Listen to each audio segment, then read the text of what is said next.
तो बच्चों आज सभी को मेरा नमस्कार। मैं अनुराग दीक्षित एक बार फिर से आप सभी का स्वागत करता हूं। बच्चों आज मैं ज्योमेट्री के एक ऐसे टॉपिक को आपके सामने लेकर आया हूं कि आप एग्जाम देख लीजिए, कोई भी अगर एग्जाम है तो उसमें इस टॉपिक जो कि आपको दिख रहा है समकोण त्रिभुज के ऑल टाइप्स और इसकी ऑल प्रॉपर्टीज, मतलब इतना पूछा जाता है। और कुछ ऐसी चीजें भी मैं आपको इसमें आज सिखाने वाला हूं, बताने वाला हूं इस वीडियो में, जो आपके लिए बड़ी इंपॉर्टेंट है, जो कभी आपने पढ़ी है लेकिन उसका एप्लीकेशन कहाँ यूज होता है, कैसे यूज होता है, ये आप सही ढंग से नहीं जानते हैं। ठीक है, तो चलिए इसको शुरू कर लेते हैं। और इसके शुरू करने से पहले हर एक चीज के साथ उसकी प्रॉपर्टी को समझेंगे, पढ़ेंगे, देखेंगे। ठीक है, हर एक प्रश्न के साथ। जैसे पहले प्रश्न से हम शुरुआत कर लेते हैं। तो ये है अपना पहला क्वेश्चन। कह रहा है दी गई आकृति में त्रिभुज पी क्यू आर एक समकोण त्रिभुज है, यानी कि ये पी है, ये क्यू है और ये आर है। तो ये हमारे पास एक समकोण त्रिभुज दिया हुआ है। ठीक है, त्रिभुज पी क्यू आर एक समकोण त्रिभुज है। क्यू पर P Q 35 centimetre, P Q जो है वो 35 दे रखा है, ये हो गया 35 35। क्यू एस का मान 28 है, क्यू से एस मतलब ये जो है ये हिस्सा एस होगा, ये क्यू एस जो है ये 28 है। एक बार इंग्लिश में भी पढ़ लीजिएगा। ठीक है, right angle triangle at Q, P Q is 35, Q S, ये यहां पर परपेंडिकुलर डाला गया है, इसको भी आप लिख लीजिएगा। क्यू पर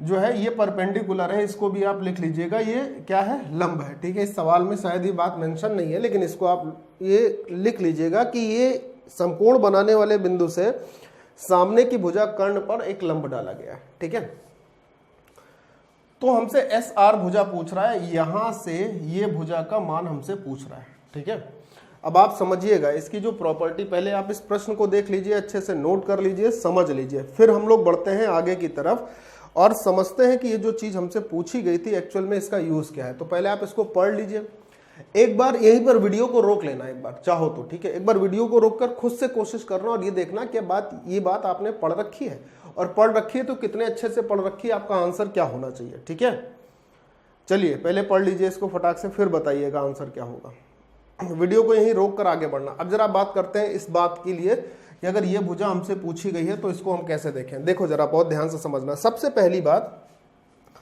जो समकोण त्रिभुज होता है ना, उस समकोण त्रिभुज में हमारी पाइथागोरस ट्रिपलेट जो है या पाइथागोरस थ्योरम जो है वो फिक्स होती है। जैसे ये परपेंडिकुलर है, ये बेस है, ये हाइपोटेनियस है।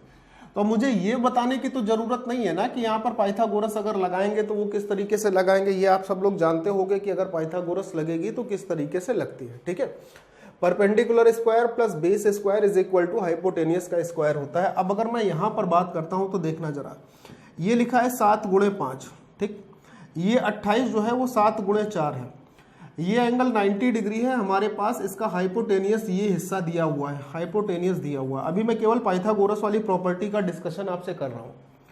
ये हमारे पास क्या है, ये हमारे पास जो दिया हुआ है ये परपेंडिकुलर या बेस, आप इसे कुछ भी मान लीजिए, ये वो दिया हुआ है। तो 4 5 के साथ जो ट्रिपलेट बनती है वो 3 की बनती है, और 7 यहाँ पर था ही, तो ये हिस्सा जो होगा हमारे पास P से S तक का ये वाला जो हिस्सा होगा, जिगजैग लाइन इसको कर रहा हूँ, ये वाला जो हिस्सा होगा ना वो हमारे पास कितना आ जाएगा, वो हमारे पास 21 आ जाएगा, यानी 21 आ जाएगा। करेक्ट है ये बात? ये हमारे पास हो गया 21, यानी PS भुजा की दूरी हो गई 21। अब बात करते हैं इसकी प्रॉपर्टी जो यहाँ पर यूज होने वाली है कि किस चीज का हम यूज करके अपने प्रश्न का उत्तर निकाल सकते हैं। बहुत शानदार सी चीज आपको समझाने जा रहा हूँ, बहुत अच्छी सी चीज आपको बताने जा रहा हूँ। बस समझना है ध्यान से कि किन चीजों में किन प्रॉपर्टी का इस्तेमाल करके हम ऐसे प्रश्नों तक पहुंच सकते हैं। ठीक है भाई, बहुत ध्यान से समझिएगा। चलिए देखिए जरा, बात ध्यान से सुनना। देखो, अगर हमारे पास मान लीजिए एक समकोण त्रिभुज है कुछ इस प्रकार से, ठीक, जो यहाँ पर किसी पे बिंदु पर समकोण है, और इसका नाम हम लिख लेते हैं ABC। क्या लिख लेते हैं? ABC। इस समकोण वाले बिंदु से अगर सामने की भुजा पर एक परपेंडिकुलर डाल दिया जाता है, क्या डाल दिया जाता है? परपेंडिकुलर, जो इसको D पॉइंट पर मिल रहा है। किस पॉइंट पर मिल रहा है भाई? D पॉइंट पर। बहुत ध्यान से सुनना, बार बार कह रहा हूं, बहुत ध्यान से सुनना। ठीक है, ये परपेंडिकुलर डाल दिया जाता है, तो यहां से हमारे पास जो रूल बनता है, जो हमारे यहाँ पे थ्योरम बनती है इसकी, जिससे इस सवाल को हम लोग चुटकियों में सॉल्व कर सकते थे, जो इसकी थ्योरम है या जो इसकी एप्लीकेशन है कि किस तरीके से एप्लीकेशन लगाएंगे कि हमारा काम आसान हो जाए। पहली चीज तो हमने यहाँ पर पाइथागोरस लगा के ये भुजा निकाल ली। कोई समस्या आई? आप बोलोगे नहीं आई है, कोई समस्या दिख रही है? आप बोलोगे नहीं दिख रही है। अच्छा, अब दूसरी बात जरा थोड़ा सा और से ध्यान से समझिएगा कि यहाँ पर जो थ्योरम लग जाती है वो क्या लगती है कि बी डी स्क्वायर, यानी जो आपने परपेंडिकुलर डाला है, बी डी स्क्वायर बराबर क्या होगा, यहां से देखना, A D into C D होगा। क्या होगा? A D into C D होगा। इस बात को तो आप याद कर लीजिए, A D into C D होगा। ठीक, अब यानी कि जो परपेंडिकुलर ये डाला है इसका जो स्क्वायर होगा वो A D into C D भुजा के बराबर होगा। तो यहाँ पर जो परपेंडिकुलर है उसकी वैल्यू कितनी है? 28 है, तो 28 का स्क्वायर यहाँ पर आ जाएगा, यानी 28 गुणे 28 आ जाएगा। बराबर क्या होगा? P से S तक की दूरी गुणे S से R तक की दूरी। तो P से S तक की दूरी 21 दी हुई है, S से R तक की दूरी आपको निकालनी थी, सिर्फ इतना काम था। 7 3 जा 7 4 जा 28 दूनी 56, 56 दूनी 112 बटे 3 आपके लिए यहाँ लिखा जाएगा। 3 त्रिका 9 हो जाएगा, 2 बचेगा 22, 3 सत्ते 21, लगभग 37 दशमलव कुछ करके आपके पास आंसर हो जाएगा और ऑप्शन नंबर बी आपका उत्तर हो जाएगा। यानी समकोण त्रिभुज में जो पहला क्वेश्चन आपने देखा, इसमें जो प्रॉपर्टी यूज हुई है वो ये यूज हुई है। ठीक है, नोट करिएगा। ऐसे ही मैं क्वेश्चंस के माध्यम से आपको इसकी सारी प्रॉपर्टी और क्वेश्चंस कराते हुए चलने वाला हूं। ठीक है, चलिए अगले क्वेश्चन पर आते हैं। ये देखिए, पढ़िए। सवाल को पढ़ने के बाद आपको एक काम करना है, हर सवाल को पढ़ने के बाद वीडियो को पॉज करना है। पॉज करने के बाद खुद से एक बार कोशिश करनी है। आप देखिएगा क्या ये सवाल आप सही समय पर कर पा रहे हैं और क्या इसकी एप्लीकेशन आपको आती है। ठीक है, चलिए सरकार देखते हैं अगले प्रश्न पर हम लोग बात करते हैं और देखते हैं क्या होगा इसका। एक वृत्त में जिसकी त्रिज्या 5 सेंटीमीटर है, एक जीवा पी क्यू 6 सेंटीमीटर P और Q से स्पर्श रेखाएं खींची जाती हैं जो कि T पर मिलते हैं। तो TP हमें ज्ञात करना है। बात को समझिएगा, एक वृत्त है हमारे पास जिसकी त्रिज्या दी है। मान लीजिए कि ये वृत्त है हमारे पास। ठीक है, बहुत ध्यान से समझिएगा बच्चों। ये वृत्त है हमारे पास, इसका सेंटर हो गया, इसकी रेडियस दी हुई है 5 सेंटीमीटर, इसकी जीवा है PQ जो कि 6 है। मान लीजिए ये जीवा है इसकी PQ, ये 6 है। और अगर सेंटर ऑफ द सर्किल से उस जीवा पर अगर कोई परपेंडिकुलर डाला जाता है तो वो जीवा को इक्वली 2 पार्ट में डिवाइड करता है, मतलब ये दोनों हिस्से बराबर होंगे। तो अगर पूरी जीवा मान लीजिए 6 थी, इसको O मान लीजिए, इसको A मान लीजिए। पूरी जीवा अगर 6 थी, ठीक है, तो ये हिस्सा 3 का होगा, ये हिस्सा भी 3 का होगा।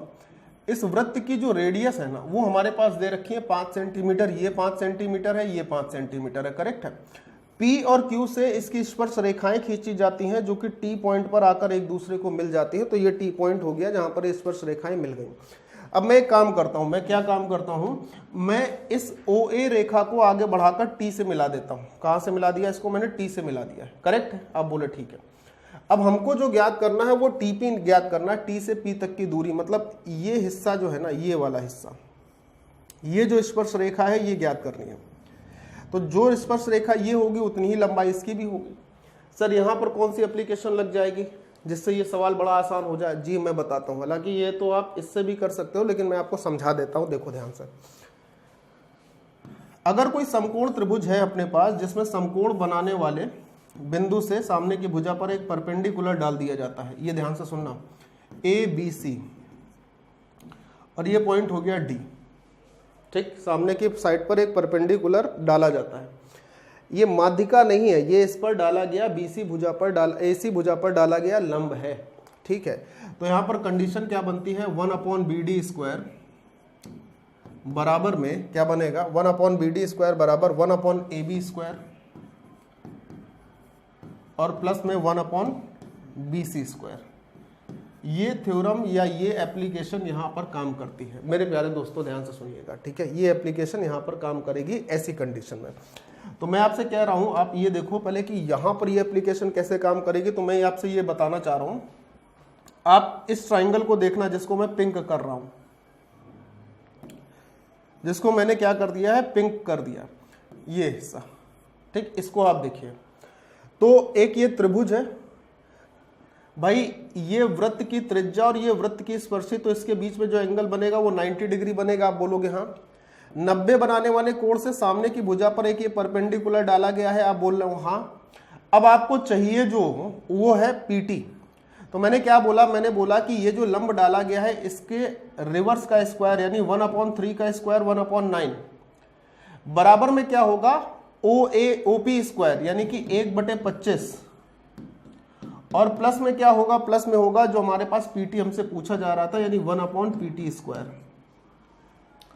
1/PT स्क्वायर को इस तरफ ले लीजिए या उधर बना रहने दीजिए, बना रहने दीजिए। यहां पर आ जाएगा 1/9 माइनस 1/25। 25 में से 9 माइनस करेंगे, ऊपर 16 आ जाएगा, नीचे हमारे पास 225 आ जाएगा।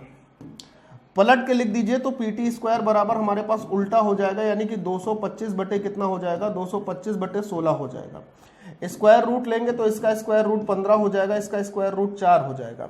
15 को 4 से भाग दीजिएगा तो 3.75 हमारे पास आंसर आ जाएगा। कितना आ जाएगा, 4 3 12, 4 7 28, 4 5 20 यानी 3.75 जो होगा वो अपना राइट आंसर हो जाएगा। क्लियर है बात। ये भी थ्योरम है जो कि इस मतलब इसकी जो जितनी भी थ्योरम बनेगी ना राइट एंगल ट्राइंगल की, वो थ्योरम या एप्लीकेशन आप इसको जो भी कहना चाहो वो कह लो, लेकिन है बड़ी मजेदार। मजेदार होने के साथ साथ बड़ी जबरदस्त भी है, आपको बता रहा हूं। ठीक है, चलिए सवाल नंबर नेक्स्ट पर आ जाइए। यहां पर x निकालना है और ये हमारे पास कितना दे रखा है, 10√3 लिखा हुआ है क्या, 10√3 लिखा हुआ है। क्या लिखा हुआ है, 10√3, और इसमें पूछ रहा है कि x की वैल्यू क्या होगी। चलिए बताइए यहां पर x का मान क्या होगा। मेरे दोस्त वीडियो को रोकना, आराम से सवाल को देखना, x का मान आपको बताना है। बड़े आसान ढंग से आप बता सकते हो, कोशिश करिए। बताइए भाई।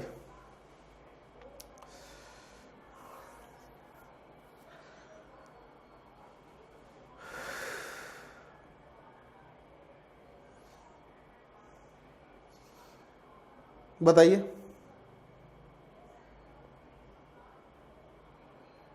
x का मान बताना है ना आपको, x का मान बता दीजिए फटाफट से।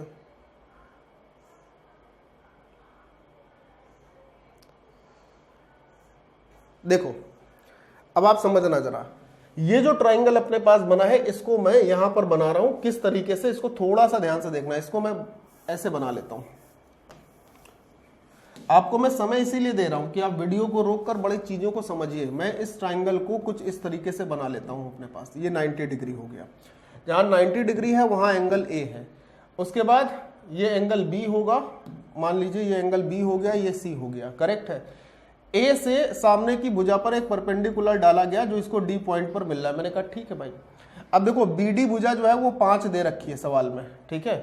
CD भुजा x दे रखी है तो CD x हो गई, और AC जो है ना वो हमारे पास 10√3 दिया हुआ है। AC हमारे पास 10√3 दिया हुआ है, ये हमारे पास 10√3 दिया हुआ है, और हमको अल्टीमेटली इसी CD का मान निकालना है। किसका मान निकालना है, CD का मान निकालना है। इतना काम करना है, ठीक है।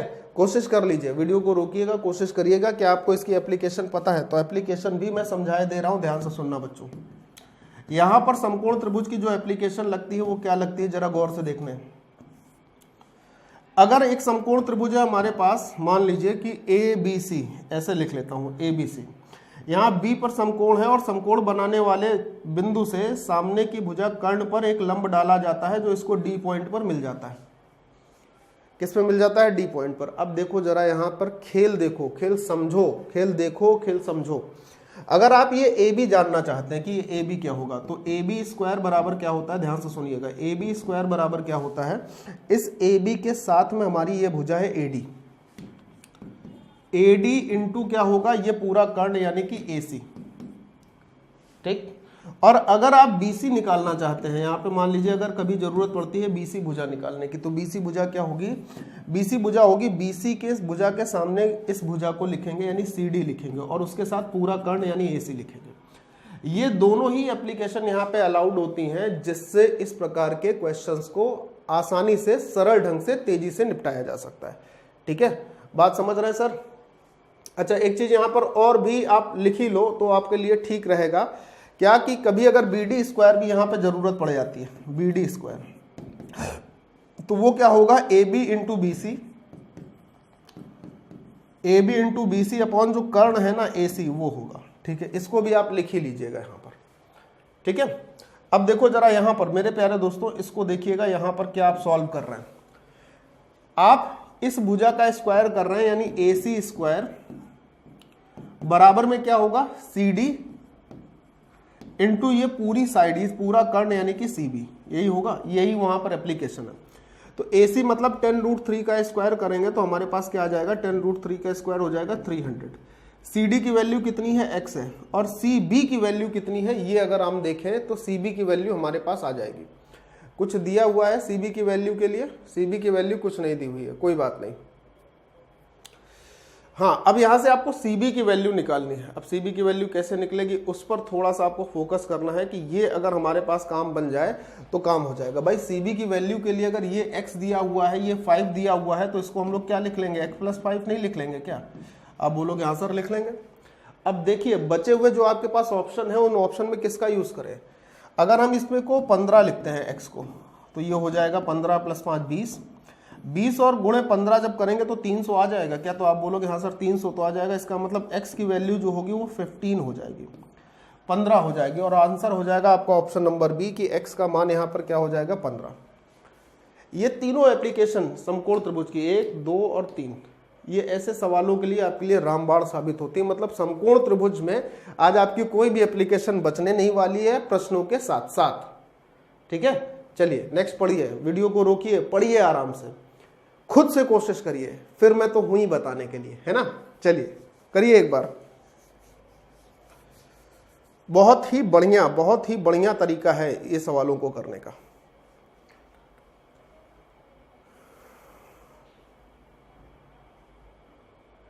बताएं जल्दी से बताएं।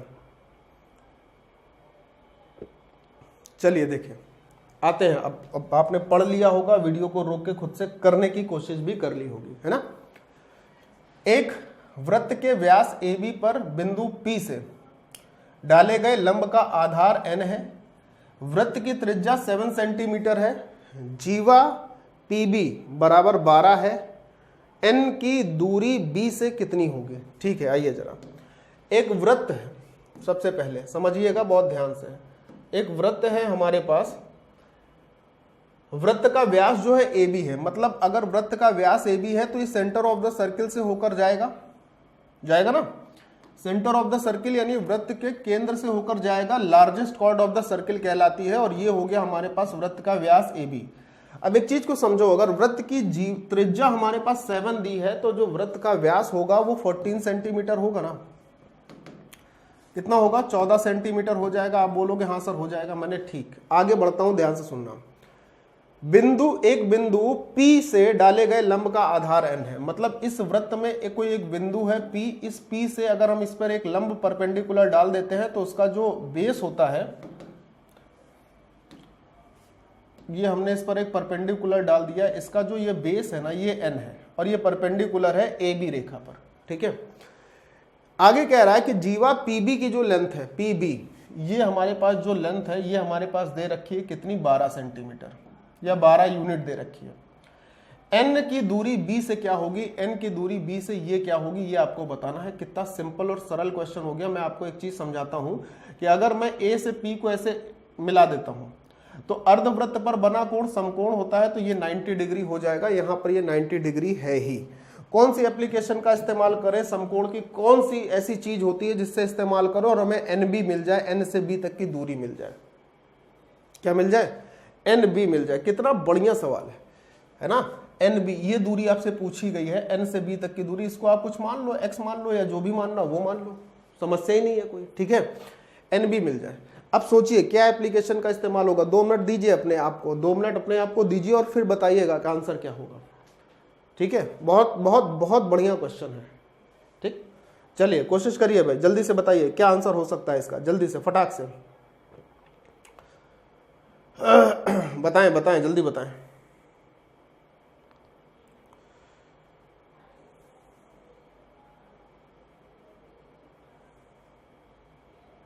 देखो इसी की थ्योरम अभी आप पीछे पढ़कर आए हो ना। क्या पढ़कर आए हो?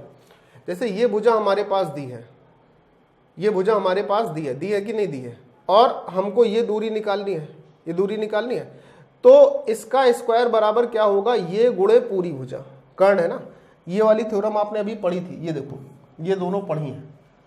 तो वही एप्लीकेशन तो यहां पर यूज करनी है। और कौन सी करनी है? थोड़ा सा ध्यान रखना होगा, चीजों को बहुत कायदे से और ध्यान रखते पढ़ना होगा। ठीक है, PB स्क्वायर यानी कि 12 का स्क्वायर 144, बराबर में क्या आ जाएगा, जो भुजा इसके साथ अटैच्ड है, पीबी के साथ जो अटैच्ड है कर्ण का जितना हिस्सा वो यानी x गुणे में क्या आ जाएगा, ये पूरा हिस्सा यानी कि 14। बस 14 प्लस x मत लिखना, ये तो 14 पूरा है ना व्यास, तो 14 हो जाएगा पूरा कर्ण वाला हिस्सा, है कि नहीं। और अगर हम 14 से इसको डिवाइड करेंगे तो 10 बार तो सीधे होगा, 4/14 को हम 2/7 लिख सकते हैं। तो x की जो वैल्यू हो जाएगी वो हो जाएगी 10 सही 2/7, यानी NB की दूरी हो जाएगी 10 सही 2/7। ऑप्शन सी आपका आंसर हो जाएगा। बहुत सिंपल चीजें होती हैं लेकिन उनको समझना बहुत जरूरी होता है। गणित अंडरस्टैंडिंग का ही खेल है, इसके अलावा कुछ नहीं मेरे भाई, ठीक है। चलिए नेक्स्ट बताइए अगला।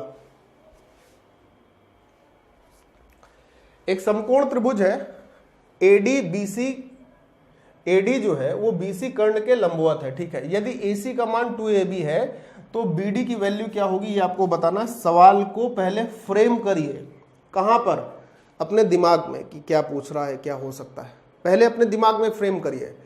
उसके बाद फिर आप अगर डायग्राम वगैरह बनाना चाहते हैं, अगर देखिए दिमाग में चीजें फ्रेम होने लगी ना तो फिर कॉपी पे जो डायग्राम बनाए जाते हैं उसकी जरूरत नहीं पड़ती है। भैया एक बार कोशिश करो, पहले रोको वीडियो को, पॉज करो वीडियो और कोशिश करो, बताओ क्या मान होगा, इसका आंसर क्या होना चाहिए, जल्दी से कोशिश करिए, बताइए आंसर,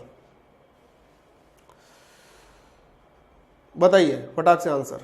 अब सुनिएगा, एक समकोण त्रिभुज है ADBC कर्ण के लंबवत है, यानी कर्ण जो है वो BC है। हमारे पास हो गया एक समकोण, ये हमारे पास एक समकोण हो गया, ठीक है। इसमें जो कर्ण है वो BC है, BC इसका कर्ण है, इसका मतलब ये A पर लंबवत है, A 90 डिग्री है, ठीक है। ADBC कर्ण के लंबवत। अब A से इस पर एक परपेंडिकुलर डाला गया जो कि AD है और ये BC पर परपेंडिकुलर है यानी लंबवत है, करेक्ट। AC जो है वो 2AB के बराबर है, यानी जब AB का हम 2 गुना करेंगे तो AC के बराबर करेंगे, तो AB को अगर हम x लिख लेते हैं, इसका 2 गुना करेंगे तो AC मिलेगा, यानी ये 2x हो जाएगा, आप बोलोगे ठीक है। अब BD की वैल्यू आपसे पूछ रहा है, यानी ये वाली साइड आपसे पूछ रहा है, ये पूछ रहा है कि ये BD क्या होगा। और एक चीज जरा गौर करिएगा, इस BD का मान जितने भी ऑप्शन है ना BC के टर्म में पूछ रहा है, यानी इस पूरी भुजा के टर्म में पूछ रहा है। सोचिए कौन सी एप्लीकेशन इस्तेमाल कर ले कि अपना काम यहां पर आसान हो जाए, सोचिए जरा, बताइए कौन सी एप्लीकेशन यहां पर इस्तेमाल हो जाएगी और आंसर आपका मिल जाएगा, बताएं जरा फटाक से। देखो भाई, अगर आप समझदारी से पढ़ रहे हैं तो ये सारी चीजें आपको आनी तो चाहिए, और अगर आपने नहीं पढ़ी है और अगर आप ये सोच रहे हैं अभी भी कि ये हमारे शिफ्ट में, हमारे एग्जाम में नहीं आएगा, तो कितनी बड़ी गलती है आपकी, ये आपको अभी अंदाजा नहीं है। खैर एक बार और कोशिश कर लो, समय देता हूं, एक बार और कोशिश कर लो, हट जाता हूं, समय दे देता हूं, मतलब उतना भी नहीं हटूंगा जितना आप सोच रहे हो, लेकिन एक बार कोशिश कर सकते हैं आप, ऐसा नहीं कि नहीं होगा या बड़ी तकलीफ हो जाएगी, ऐसा कुछ नहीं, ठीक है। चलिए अब तो मुझे बताना ही पड़ेगा। अगर कोई समकोण त्रिभुज है, अगर कोई समकोण त्रिभुज है और मान लीजिए कि वो A पर समकोण है और हमने यहां पर लिख लिया B और C, समकोण वाले से सामने की भुजा पर एक हमने परपेंडिकुलर डाल लिया AD, बिल्कुल डिट्टो, ऐसे ही एप्लीकेशन बता रहा हूं, ध्यान से सुनना। तो होता क्या है कि CD और DB का जो रेशियो होगा, किसका किसका, CD और DB का जो रेशियो होगा ये किसके बराबर होता है, CD से अटैच भुजा कौन सी है, AC, तो AC स्क्वायर बटे में DB से अटैच्ड भुजा कौन सी है, AB है, तो AB स्क्वायर होता है। ये होती है इसकी एप्लीकेशन जो यहाँ पर आपको अलाउड होती है और ये आपको सीखनी होती है ताकि ऐसे सवालों के लिए आपको जद्दोजहद ना करनी पड़े, समरूपता का यूज ना करना पड़े, तो डायरेक्ट एप्लीकेशन आप यहाँ पर ये यूज करेंगे, ठीक है, डायरेक्ट। बात समझ में आ गई। तो होगा क्या, अब इसी चीज को यूज करना है। देखो CD बटे DB, इसका मतलब ये CD है ये DB है, बहुत ध्यान से सुनना, CD बटे DB बराबर में क्या आएगा, इसका CD के साथ अटैच भुजा ये है, इसका स्क्वायर हो जाएगा 4x स्क्वायर, नीचे क्या होगा x स्क्वायर, उससे कट जाएगा तो 4:1 आ जाएगा, आ जाएगा। बहुत ध्यान से सुनना, CD प्लस DB 4 और 1 यानी कि ये पूरे जो होगी वो 5 के रेशियो में होगी।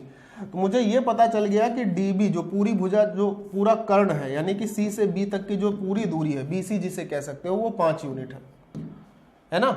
अब बोले हाँ, और डीबी का जो मान आ रहा है डी से बी तक की दूरी, ये जो दूरी आ रही है हमारे पास वो 1 यूनिट आ रही है 1 यूनिट। अच्छा, मान मुझे डीबी का ही निकालना है, तो डीबी का मान निकलेगा कैसे, जरा गौर से समझना। बीसी भुजा से अगर मुझे डीबी निकालना है तो कैसे निकले भाई, 5 में अगर हम 5 का डिवीजन करेंगे तभी तो 1 आएगा। 5 को 5 से विभाजित करने पर 1 आता है ना, तो इसका मतलब जब आप बीसी भुजा को 5 से डिवाइड कर देंगे तभी तो आपके पास डीबी आएगा। तो ये आपका आंसर हो जाएगा, यानी DB is equal to BC upon 5। कहां लिखा है बीसी अपॉन 5, यानी ऑप्शन नंबर डी आपका राइट आंसर।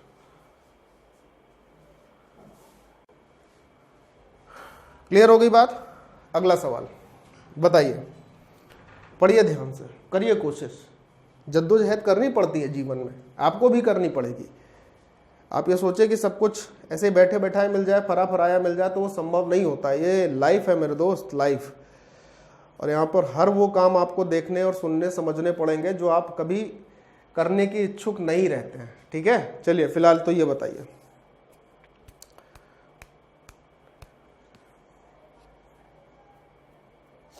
बताइए फटाक से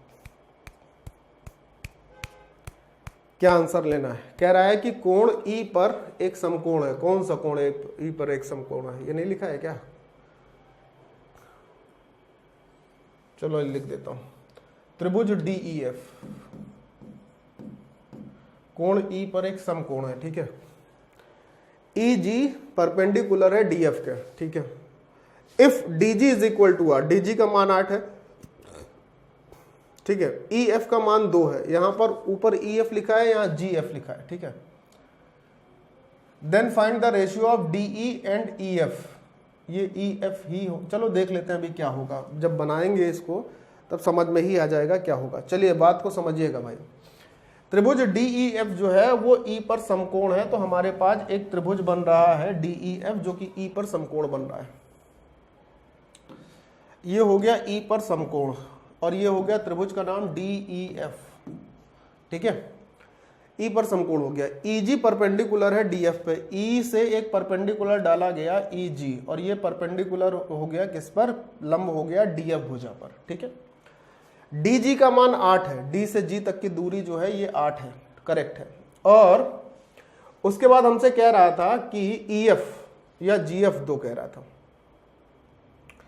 जी से अगर एफ में देखता हूं तो ये हो जाएगा, और ई से एफ देखता हूं तो ये हो जाएगा। ठीक है, तो ये तो दोनों ही हो सकते हैं। ऊपर हमारे पास ई एफ लिखा है, नीचे हमारे पास जी एफ लिखा है। हिंदी वाले को पकड़ के चले, चलो मान लो अगर इसको पकड़ कर चलते हैं कि जी एफ की वैल्यू 2 है, ऊपर वाले को भी बाद में पकड़ लेंगे, पहले इसको पकड़ लेते हैं। ठीक है, तो अब हमसे क्या कह रहा था, अब हमसे कह रहा था कि डीई रेशियो ई एफ, मतलब ये हमारे पास जी एफ ही होगा। इसको आप जी एफ ही कर लो, क्योंकि यही तो थ्योरम अभी आपने पढ़ी थी ना। क्या पढ़ा था कि डी जी का रेशियो जो जी एफ के साथ होगा, डी जी रेशियो जी एफ, इससे ठीक पहले वाले में पढ़ा था, बराबर क्या होगा, इससे कनेक्टेड भुजा है ईडी, ईडी स्क्वायर, और बटे में जी एफ से कनेक्टेड भुजा जो है ना समकोण त्रिभुज की, वो ई एफ है, तो ई एफ का स्क्वायर। यही तो पढ़ा था अभी, एप्लीकेशन पढ़ी थी ना, यही पढ़ी थी। डीजी है 8 और जीएफ है हमारे पास 2। 8/2 का मतलब हो जाएगा 4/1, डायरेक्ट लिख रहा हूं, ये 8 है ये 2 है, तो 8/2 का मतलब 4/1। और अगर दोनों का स्क्वायर है तो इसका स्क्वायर रूट ले लेंगे, और यहां पर हमारे पास आ जाएगा ईडी बटे में ई एफ। यही पूछा है ना, ईडी बटे में ई एफ, ई एफ तो है और उसके साथ ईडी भी है। ठीक है, चलिए तो ये हमारे पास क्या हो जाएगा, रेशियो इसका हो जाएगा 2 और 1, और यहां पर हो जाएगा हमारे पास कितना, डीई बटे में ई एफ, डीई बटे में ई एफ, तो ये डीई कर लो इसको, डीई बटे में ई एफ। ठीक है, तो ये हमारे पास कितना आ जाएगा, डीई बटे में ई एफ का मतलब 2:1 आ जाएगा। सेम प्रॉपर्टी है, सेम एप्लीकेशन। ठीक है, बात क्लियर हो रही है। जो अभी इससे पहले वाले क्वेश्चन में पढ़ी थी, इस वाले क्वेश्चन कहाँ है भाई, आजा, इस वाले क्वेश्चन में जो ये हिस्सा पढ़ा था ना समकोण त्रिभुज के लिए, यही है और कुछ नहीं है। ठीक है भाई, चलिए अगला सवाल अगले तरीके से आपके सामने ये रहा, बताइए आंसर क्या होगा इसका। एक समकोण त्रिभुज है जो ए पर समकोण होगा और एडी कर्ण के साथ लंबवत है, ठीक है। बीडी बटे सीडी क्या होगा ये आपसे पूछ रहा है, बीडी बटे सीडी क्या होगा। अरे ये तो सेम डायरेक्ट प्रॉपर्टी ही पूछ दी गई है, डायरेक्ट ही प्रॉपर्टी पूछ दी गई कि अगर हमारे पास त्रिभुज है, ये ए पर समकोण है, इसको बी कर लीजिए, इसको सी कर लीजिए, यहां से एडी एक इस पर लंब हो गया, डायरेक्ट प्रॉपर्टी पूछी गई। तो सीडी बटे डीबी क्या होगा, यही प्रॉपर्टी भी आपने सीखी। सीडी बटे डीबी का मतलब हो जाएगा AC स्क्वायर बटे में AB स्क्वायर, हो जाएगा ना। हमसे पूछा ये था CD बटे DB की जगह BD बटे CD, तो AB square upon AC square हो जाएगा, यानी ऑप्शन नंबर ए हो जाएगा। क्लियर आंसर, ठीक है। सेम चीज पूछी थी अगले सवाल पर। एक समकोण त्रिभुज है कोण A पर और AB का मान 3 है, AC का मान 4 है, AD BC पर लंबवत है, तो त्रिभुज ADB का क्षेत्रफल क्या होगा। अब देखो ये यहां पर थोड़ी सी सिमिलैरिटी यूज होगी, समरूपता जानते हैं ना। जो बच्चे समरूपता नहीं जानते हैं उनको थोड़ा सा बता देता हूं, एक मिनट। जिन बच्चों को समरूपता के विषय में नहीं पता है उसको मैं समरूपता के विषय में थोड़ा सा बता देता हूं, ताकि आपकी जो स्पष्टता है ना वो और थोड़ी सी क्लियर रहे, ठीक है। समरूपता क्या कहती है, सिमिलरिटी क्या कहती है। सिमिलरिटी जब पढ़ रहे हैं तो सही से पढ़ लीजिए, सिर्फ एक ही टॉपिक तो है, अब इसमें जल्दबाजी मत करिएगा। सिमिलरिटी क्या कहती है कि अगर दो ट्राइंगल है, ठीक है, और दो ट्राइंगल के तीनों एंगल अगर आपस में बराबर है, मतलब अगर ये थीटा है, ये अल्फा है, ये बीटा है, ठीक है, ये बीटा है, और इसमें अगर ये थीटा है, ये अल्फा है, ये बीटा है, तो अगर किसी दो त्रिभुज के तीनों एंगल आपस में बराबर होते हैं तो उनकी जो करस्पॉन्डिंग साइड होती है, यानी संगत भुजाएं जो होती हैं, उनका रेशियो आपस में क्या होता है, बराबर होता है। ये तो बात जान ही रहे हो ना, सिंपल सी बात थी। रेशियो आपस में क्या होता है, बराबर होता है। साथ ही में इनका जो एरिया होता है वो इनकी करस्पॉन्डिंग साइड के स्क्वायर के बराबर होता है। मतलब अगर इसका एरिया A1 है और इसका एरिया A2 है, तो इनका जो रेशियो मिलेगा वो जानते हैं क्या मिलेगा, इसकी करस्पॉन्डिंग साइड होगी AB बटे में इसकी करस्पॉन्डिंग साइड होगी कौन सी, अगर हम ले लेते हैं PQ, तो इनके स्क्वायर के बराबर में होता है, ठीक है। एरिया ये होता है, ये सिमिलरिटी होती है। छोटी सी बात है, हम लोग समकोण त्रिभुज पढ़ रहे हैं, मैं ये मान के चल रहा हूं कि ये सिमिलरिटी आपको आती है, ठीक है। ये मैं मान के चल रहा हूं क्योंकि मुझे मानना पड़ेगा, नहीं तो बहुत लंबी क्लास हो जाएगी। एक समकोण त्रिभुज है कोण A पर, बहुत ध्यान से सुनिएगा। मान लीजिए हमारे पास ये समकोण त्रिभुज हो गया, कोण A पर ये समकोण हो गया, ठीक है। आगे कहता है AB जो है, ABC इसको कर लेते हैं। AB जो है वो 3 यूनिट है, AC जो है वो 4 यूनिट है, तो 3 4 से 5 ये हो जाएगा, इसका जो कर्ण हो जाएगा, यानी BC साइड जो होगी वो 5 हो जाएगी। AD BC पर लंबवत है, मान लीजिए ये हमारे पास AD भुजा हो गई, ये BC भुजा पर लंबवत हो गई, परपेंडिकुलर हो गई, करेक्ट है। अब बोले ठीक है, ट्राइंगल ADB का क्षेत्रफल क्या होगा, ADB का क्षेत्रफल क्या होगा। मतलब हमसे जो पूछा गया है, बहुत सिंपल भाषा में आपको बोल रहा हूं, इस ट्राइंगल का एरिया पूछा गया है, ADB ट्राइंगल का। अब मेरे प्यारे दोस्तों मेरी बात बहुत ध्यान से सुनिए और समझिए, बहुत ध्यान से, जरूरत रहेगी इसलिए कह रहा हूं, ध्यान से सुनना, ठीक है। इसको ध्यान से सुनना। देखो जो हमारे पास ऑरेंज वाला ट्राइंगल है उसमें ये एंगल कितना है, ऑरेंज वाला जो ट्राइंगल है उसमें ये एंगल 90 है, ठीक। इसका ये एंगल 90 है, अगर मैं इसको थीटा बोल देता हूं तो ये कितना हो जाएगा, ये हो जाएगा 90 माइनस थीटा। दिख रहा है ना, क्या हो जाएगा, 90 माइनस थीटा। नहीं दिख रहा है, कोई बात नहीं, ये हो जाएगा 90 माइनस थीटा, अगर हमने इसको थीटा बोल लिया, ठीक। ये अगर 90 है, ये थीटा है, तो ये कितना होगा, ये होगा 90 माइनस थीटा। इस वाले ट्राइंगल में अगर ये 90 है, ये 90 माइनस थीटा है, तो ये थीटा हो जाएगा, करेक्ट। तो हमारे पास 3 ट्राइंगल मिले, एक पूरा बड़ा वाला ABC ट्राइंगल, एक ट्राइंगल हो गया ADC, एक ट्राइंगल हो गया ADB। और ये तीनों ट्राइंगल आपस में समरूप भी होंगे, सिमिलर होंगे। क्यों होंगे, क्योंकि इनके सभी एंगल आपस में बराबर चल रहे हैं। अब ध्यान से सुनते चलना, बहुत ध्यान से देखते चलना, ठीक है। अगर मैं ट्राइंगल ABC, बहुत ध्यान से देखिए जरा, अगर मैं ट्राइंगल ABC ऊपर वाला ADC, हाँ पहले बड़ा वाला ABC और दूसरा ट्राइंगल ADC ले लेता हूं, ADC।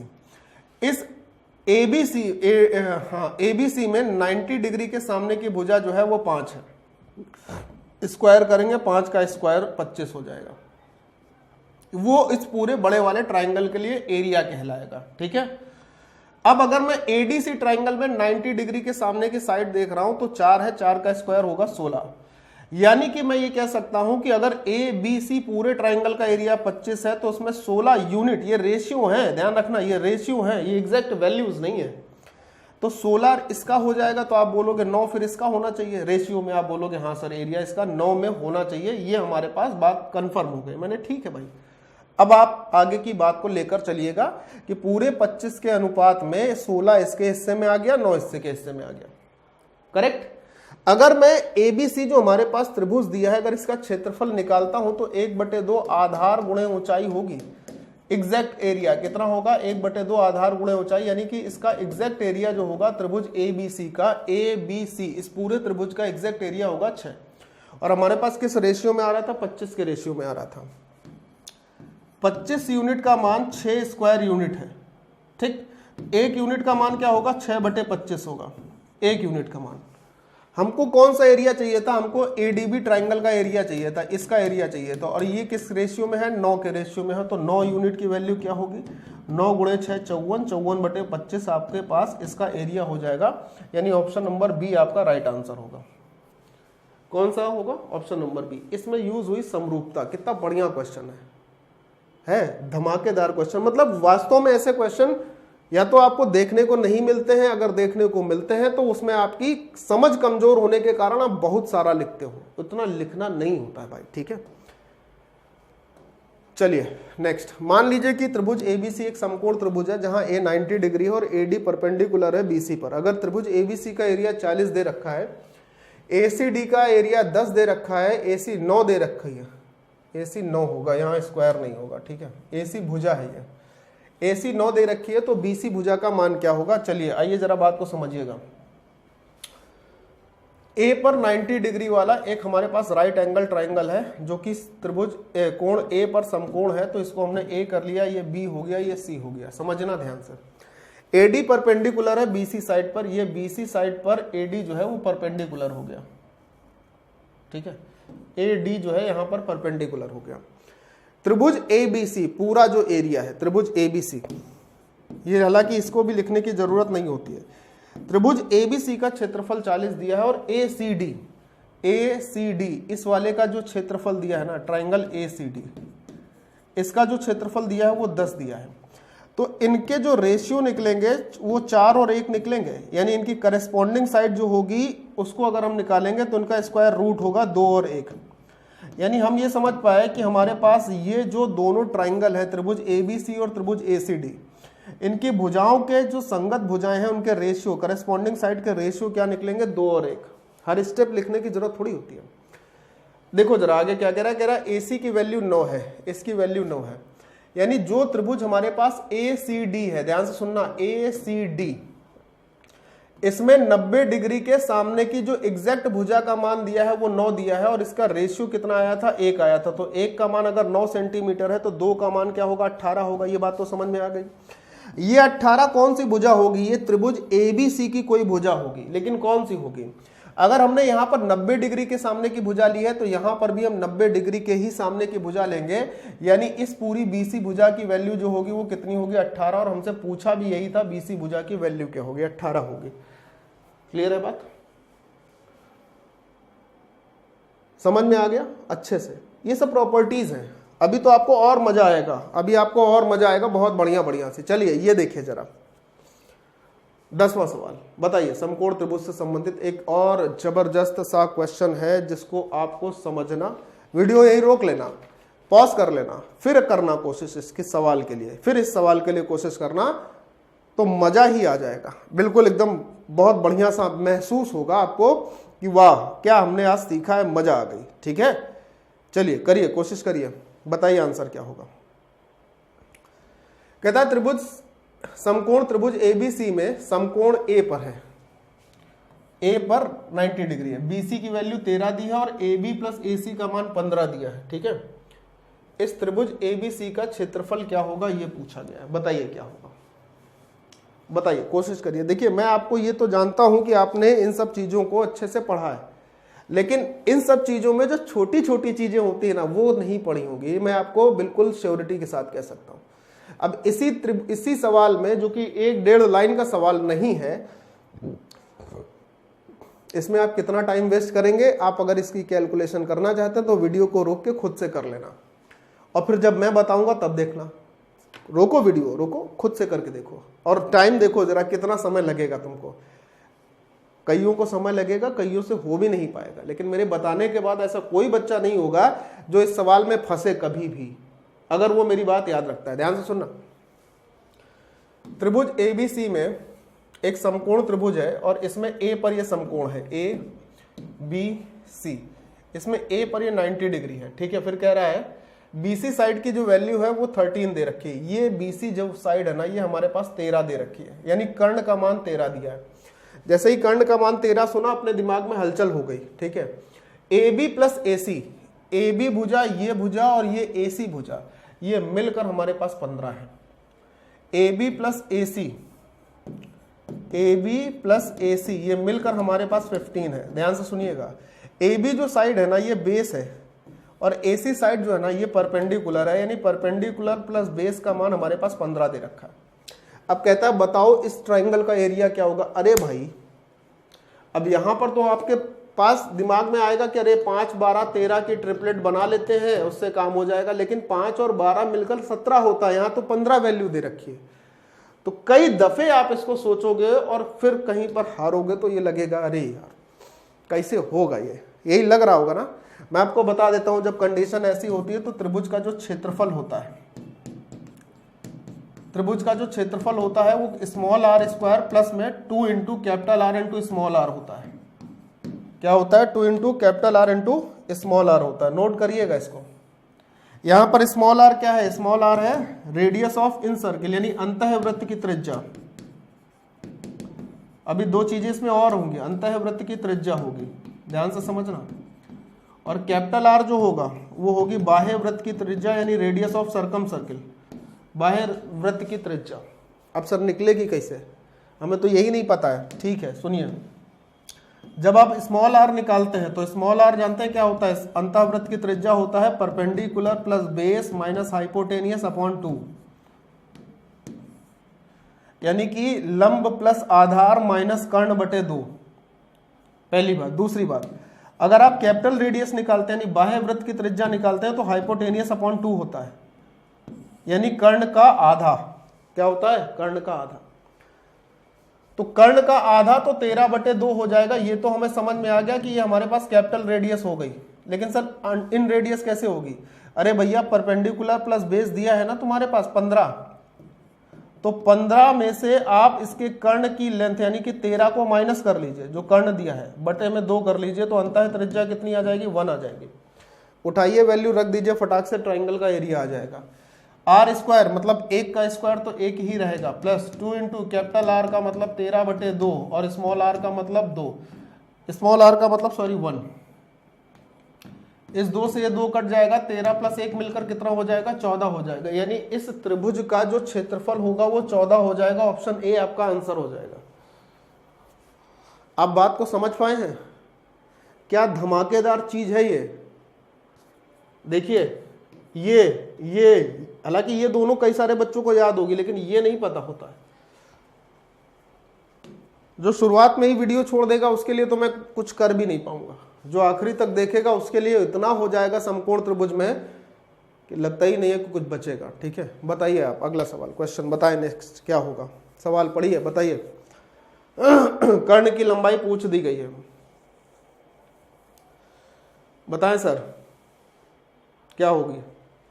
कहता है एक समकोण त्रिभुज का जो परिमाप है वो 32 दिया हुआ है और इसका क्षेत्रफल 20 दिया हुआ है। ठीक है, इसके कर्ण की लंबाई पूछ रहा है, बतानी है आपको इसके कर्ण की लंबाई क्या होगी। कर्ण की लंबाई मतलब एक समकोण त्रिभुज है हमारे पास। कहां पर समकोण है ये बिल्कुल नहीं पता, आप कह दो कि ये A है, ये B है, ये C है, करेक्ट। इसका परिमाप यानी त्रिभुज की तीनों भुजाओं का जो योग दिया है, पेरीमीटर जो दिया है वो हमारे पास दिया है 32, और इसका जो त्रिभुज का क्षेत्रफल दिया है वो हमारे पास कितना दिया है, वो हमारे पास 20 दिया है। इसके कर्ण की लंबाई पूछ रहा है। देखो क्या होता है ना कि पिछली जो थ्योरम थी उसका थोड़ा सा सहारा आप चाहो तो ले सकते हो। कैसे ले सकते हैं समझिएगा ध्यान से, ठीक। देखो डेल्टा अपॉन जो एस होता है, डेल्टा अपॉन जो एस होता है ये क्या होता है, ये होती है स्मॉल रेडियस। किसी भी ट्राइंगल के लिए जो स्मॉल रेडियस होती है, मतलब अंतःवृत्त की जो त्रिज्या होती है ना, उसको हम लोग क्या बोलते हैं, डेल्टा अपॉन एस बोलते हैं। समकोण त्रिभुज में उसको हम इस तरीके से भी निकालते हैं, इस तरीके से, लेकिन किसी भी ट्राइंगल के लिए वो ये होती है, ठीक है, ये स्मॉल रेडियस हो जाएगी। अब डेल्टा यानी त्रिभुज का क्षेत्रफल हमें पता था कितना दिया हुआ है 20, और एस का मतलब होता है सेमी पेरीमीटर यानी अर्ध परिमाप, और अर्ध परिमाप अगर परिमाप 32 है तो आधा हिस्सा कितना होगा, 16 होगा। 4 पंचे 20, 4 चौको 16, यानी इन रेडियस इसका जो मान हो गया अंतः त्रिज्या जो हो गई वो हो गई 5/4। इस त्रिभुज की अंतः त्रिज्या का मान हो गया 5/4। ये जो रेडियस होगी ये हो गई 5/4। चाहे आप इसको इधर से देखिए या इधर से देखिए, चाहे यहां से देखिए, ये 5/4 हो गई, ठीक। अब अगर आपको ये पता चल गया कि ये 5/4 है, देखो ये बहुत सारे बच्चों को पता होगा भाई, लेकिन अगली जो बात मैं कहने जा रहा हूं वो बहुत लोगों को तो छोड़ो, मुझे लगता है आप में से 90% लोगों को नहीं पता है। क्या कि स्मॉल रेडियस जो होती है वो s माइनस एच के बराबर होती है, s माइनस एच के बराबर होती है, ठीक। अंतः त्रिज्या अर्ध परिमाप में से कर्ण को घटाने पर आती है। अब अंतः त्रिज्या का मान आपके पास दिया आ गया 5/4, अर्ध परिमाप आपके पास है 16 माइनस एच, एच इधर ले आओ, 16 चौको 64 में से 5 घटा लीजिए, 64 में 5 घटाएंगे 59 बचेगा, 59/4 आपका आंसर हो जाएगा। यही होगा कर्ण, 59/4। ऑप्शन ए आपका आंसर हो गया, 59/4, 59/4। क्लियर है बात, बोलिए हाँ या ना। ये कुछ ऐसी प्रॉपर्टीज थी समकोण त्रिभुज की जो आपको समझनी जरूरी थी। अब देखो ये जो हिस्सा है ना r = s माइनस एच, ये आता यहीं से है, आता ये यहीं से, कहीं और से नहीं आ रहा है। अब इसको ऐसा मत समझिएगा कि ये हमने कुछ और एक्स्ट्रा कर दिया उससे आ गया, नहीं नहीं नहीं, बिल्कुल भी नहीं, कुछ और एक्स्ट्रा नहीं किया, ये यहीं से आता है। ये r दिया ही है, s का मतलब होता है अर्ध परिमाप यानी परिमाप का आधा हिस्सा, और माइनस में क्या हो जाएगा, h हो जाएगा। तो आप देखो इसमें कुछ जोड़ो कुछ घटाओ, देखो आपको मिल जाएगा, 100% मिलेगा। इसमें h जोड़ लीजिए, h ही घटा लीजिए, ठीक है। मैं क्या बोल रहा हूं, मैं बोल रहा हूं कि जैसे ये लिखा था p + b, इसमें हमने h जोड़ लिया, माइनस h पहले था तो h घटा भी लेते हैं, बटे में 2 हो गया। इसको अलग अलग करके हम लिख सकते हैं, कैसे लिख सकते हैं अलग अलग करके, बाई 2 यहाँ पे लिख दीजिए, बाई 2 इसके नीचे लिख दीजिए। तो ये हो गया परिमाप, परिमाप का आधा हिस्सा जो हो गया s हो गया, माइनस h माइनस 2h, 2 से भाग दे देंगे तो सिर्फ s बचेगा, और r बराबर में था ही यहां पर, ठीक है। ये कुछ ऐसी चीजें होती है ना जो इसमें बच्चे बड़े मिस कर देते हैं, और मिस करने के कारण उनसे सवाल बहुत गलत होते हैं। सेशन आपको कैसा लगा ये जरूर बताइएगा। और मेरे प्यारे बच्चों मैं आपको एक चीज और बताना चाहूंगा जो कि बड़ी इंपॉर्टेंट है, ठीक है। वो इंपॉर्टेंट बात क्या है,